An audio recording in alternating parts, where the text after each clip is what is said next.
Hello everyone, welcome back to my channel Kids Education. In today's video I am going to explain you the poem Television of your class 7 ICSE New Mulberry English Literature book. Video start करने से पहले मैं आप सबसे request करना चाहती हूँ कि अगर आप मेरे चैनल पर पहले बार आए हैं तो प्लीज़ मेरे चैनल को सब्सक्राइब ज़रूर करिएगा, और अगर आपको वीडियो से हेल्प मिलती है तो प्लीज़ लाइक करिएगा और शेयर भी करिएगा. So let's start explaining the poem. This poem is written by Roald Dahl, जो कि एक बहुत फेमस पोएट है. बहुत सारे पोएम्स आपने उनके पढ़े होंगे और ये पोएम भी एक बहुत अच्छा सा पोएम है जो कि बहुत अच्छा मैसेज दे रहा है. How did people entertain themselves before the invention of the television? Do you think television has change our life for better और for worse? Let's read a humorous poem about being glued to the TV. तो इस poem में poet जो है वो TV के बारे में हमें कुछ बातें बता रहा है, और यहाँ पे पूछा जा रहा है कि जब टेलीविज़न यानी कि टीवी जब इन्वेंट नहीं हुआ था उससे पहले लोग अपने आप को कैसे बिज़ी रखते थे, कैसे अपने आप को एंटरटेन करते थे. तो क्या आपको लगता है कि टेलीविज़न के आने से हमारी ज़िंदगी में अच्छाई हुई है या फिर और बुराई हो गई है? तो अब हम एक बहुत ही फ़नी सा पोएम पढ़ेंगे जिसमें ये बताया जा रहा है कि कैसे हम लोग टीवी से चिपक के रह चुके हैं. The most important thing we have learned so far as children are concerned is never let them near your television set, or better still just don't install the idiotic thing at all. तो poem में poet जो है वो खुद से ये बात कह रहे हैं कि अभी तक हमने जो बात सीखी है वो यही है, और बच्चों को लेकर यही बात हमने सीखी है कि कभी भी उन्हें टीवी के करीब जाने ना दिया जाए. नेवर का मतलब कि वो बिल्कुल मना कर रहा है कि ये काम बिल्कुल नहीं करना है. और सबसे अच्छा है कि टीवी को अपने घर में लगाओ ही नहीं. टीवी एक बहुत ही बकवास चीज़ है. In almost every house we have watched them gaping at the screen. They loll and slop and lounge about and stare until their eyes pop out. They sit and stare and sit until they are hypnotized by it. तो अब poet बता रहे कि हमने हर घर में देख लिया कि बच्चे जो है टीवी के स्क्रीन को एक लगातार घूरते रहते हैं और वो एक जगह पे लेज़ी होकर पूरे बैठ जाते हैं और एक लगातार टीवी के स्क्रीन को घूरते रहते हैं जब तक उनकी आंखें बड़ी बड़ी होकर बाहर ना आ जाए, और वो बैठ के टीवी को बस देखते ही रहते हैं जब तक वो उसके बिल्कुल वश में नहीं आ जाते. Oh yes, we know it keeps them still. They don't climb out the window sill.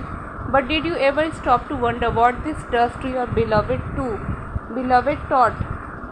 तो अब बता रहे कि हाँ, वो उन्हें बिल्कुल एक जगह पर बैठा कर रखता है और ना ही वो इधर उधर उछल कूद करते हैं. लेकिन क्या आपने ये सोचा कि आपके प्यारे बच्चे के साथ टीवी क्या कर रहा है?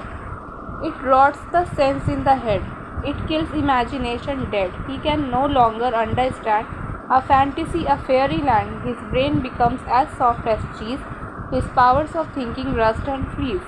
तो अब टीवी के सारे नुकसान बता रहे हैं पोएट के दिमाग में जो भी उनके सेंस होता है वो पूरी तरह से वो डैमेज कर देता है. किसी भी नई चीज़ को इमेजिनेशन करने की जो क्रिएटिविटी होती है वो भी ख़त्म कर देता है.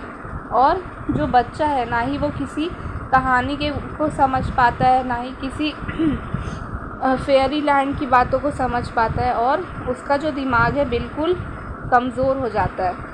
और इधर नई नई चीज़ों के बारे में सोचने की, लॉजिक लगाने की जो उसकी पावर है वो बिल्कुल कमज़ोर हो जाती है और ख़त्म हो जाती है.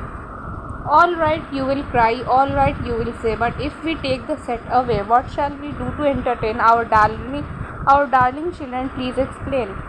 तो अब जो पेरेंट्स है वो उससे पोएट से पूछ रहे हैं कि ठीक है, जो तुम कह रहे हो वो भी ठीक है, लेकिन अगर हमने टीवी हटा दिया तो क्या हम अपने प्यारे बच्चों को एंटरटेन करने के लिए, उनका मनोरंजन करने के लिए क्या करेंगे, ये भी बता दो. We will answer this by asking you, what used the darling ones to do? How used they keep themselves contented before this monster was invented? तो अब पोएट खुद पेरेंट्स से क्वेश्चन पूछते हैं कि इसका जवाब हम तुमसे तभी पूछेंगे, हम तुमसे ही पूछेंगे. और बच्चे पहले क्या किया करते थे, जब टीवी इन्वेंट नहीं हुआ था तो वो अपने आप को कैसे खुश रखा करते थे? They used to read. They would read and read and read and read and then proceed to read some more. Great Scott Gadzooks one half their lives was reading books. तो पेरेंट्स जो है वो बताते हैं कि बच्चे सिर्फ पढ़ा करते थे, हर स्टोरी बुक्स पढ़ा करते थे, हर वक्त बस पढ़ा ही करते थे। कितनी हैरानी की बात है कि उनकी आधी ज़िंदगी सिर्फ किताबें पढ़ने में ही गुजर जाती थी। Such wondrous, fine, fantastic tales of dragons, gypsies, queens and whales, and treasure isles and distant shores, where smugglers rode with muffled oars. तो इतनी शानदार कहानियाँ हुआ करती थी पहले स्टोरी बुक्स में जो बच्चे पढ़ते थे। उन कहानियों में ड्रैगन्स, जिप्सीज जो कि ऐसे लोग होते हैं जो एक जगह से दूसरे जगह मूव करते हैं, परियों की कहानी और समुद्र के जानवरों की कहानी, खुफिया ख़ज़ानों की कहानी और ऐसे लहरों की कहानी जिसपे स्मगलर्स जो कि चोरी किया हुआ सामान इधर से उधर पहुंचाते हैं, अपने ऐसे चप्पू के साथ नाव चलाते थे जो बिल्कुल आवाज़ नहीं करता हो। इस तरह की कहानियाँ होती थी। And pirates wearing purple pants and sailing ships and elephants. Oh books, what books they used to know, those children living long ago. और समुद्री डाकू पर्पल रंग के कपड़े पहने रहते थे और शिप चलाते थे और घोड़े और हाथियाँ चलाते थे। और वो सारी जो किताबें होती थी जो पहले के बच्चे पढ़ा करते थे वो कितने अच्छी किताबें हुआ करती थी। So please, oh please, we beg, we pray, go throw your TV set away and in its place you can install a lovely book shelf on the wall. तो अब हम आपसे बहुत ज़्यादा रिक्वेस्ट कर रहे हैं, आपसे भीख मांग रहे हैं कि अपनी टीवी सेट को अब आज ही जाकर फेंक दीजिए, उस जगह पर एक नया प्यारा सा बुक शेल्फ लगा दीजिए। Fear not, because we promise you that in about a week or two of having nothing else to do, they will now begin to feel the need of having something to read. तो अब poet उसका पूरा solution बता रहे हैं कि TV जब हट जाएगा तो क्या किया जाएगा। तो आपको डरने की ज़रूरत नहीं है। हम आपसे प्रॉमिस करते हैं कि 1-2 हफ्ते में जब बच्चों के पास कुछ भी करने को नहीं होगा, जब वो टीवी भी नहीं रहेगा उनके पास, तो तब उन्हें ये दिल में आएगा कि कुछ पढ़ें हम, कि कुछ पढ़कर अपना टाइम पास करें। And once they start, oh boy you watch the slowly growing joy that fills their hearts, they will grow so keen. और एक बार जब उन्होंने किताबें पढ़ना शुरू कर दिया तो फिर तुम देखना कि धीरे धीरे उन्हें किताबें पढ़ने में कितना मज़ा आएगा और हर एक किताब को लेकर वो उत्सुक हो जाएंगे।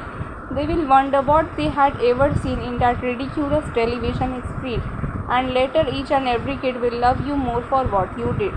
तो फिर वो बैठ कर ये सोचेंगे कि उन्होंने उस बेकार टीवी स्क्रीन में क्या ही देखा था, कितनी बेकार चीज़ें देखते थे, और अब जो वो किताबें पढ़ रहे हैं वो कितनी अच्छी हैं। और हर एक बच्चा अपने पेरेंट्स को प्यार करेगा कि मेरे पेरेंट्स ने अच्छा किया जो मुझसे टीवी को दूर कर दिया और मुझे किताबें पढ़ने का मौका मिला।